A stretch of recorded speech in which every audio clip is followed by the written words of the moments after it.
Hello garden friends, Jersey Shore Lisa from MyNJGarden.com. I wanted to show you what's happening on Saturday before Easter. Here is the Asian pear tree, and wow, there are so many flowers on there.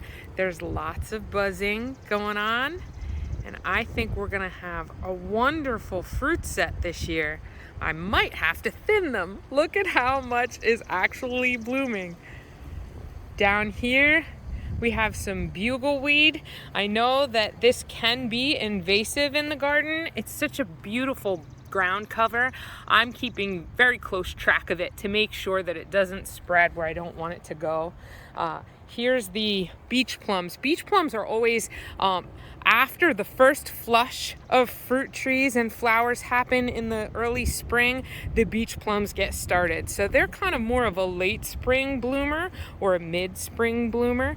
I really love that because it staggers the blooms in the garden. And this is the Bonfire Peach. This has been blooming for a while, so you can see that most of the petals have dropped, but some of the parts of the flower are still hanging on. So it actually helps to change the color of the tree. It kind of becomes a much darker, more saturated pink, and these really dark maroon leaves on the Bonfire Peach are just starting to show up. So it darkens the whole color of the tree and really gives it a dramatic look. And down here you can see that the Virginia bluebells, that's a native flower here in New Jersey, have opened up.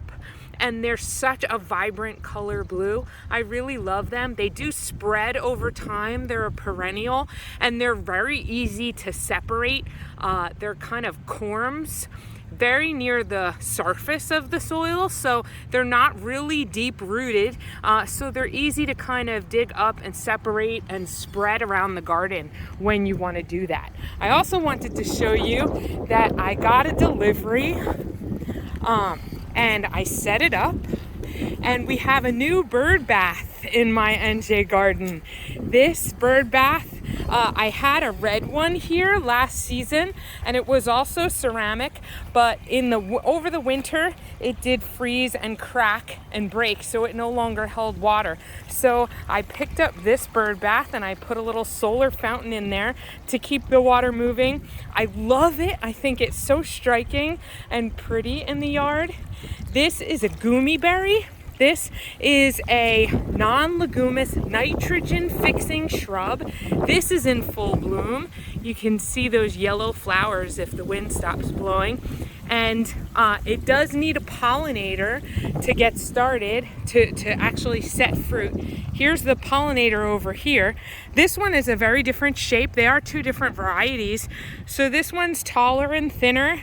They were both planted at the same time, and they did set fruit last year, and they're so sweet. They're actually related to autumn olives, but they are not on the invasive species list here in New Jersey, so I'm happy to welcome them into the garden because the fruit is absolutely delicious. And I just wanted to show you this. This is the red leaf sand cherry. And look at these beautiful pink flowers with the dark centers and the dark leaves. I really love these. And I noticed for the first time this year, maybe because there are so many flowers this year, it smells wonderful.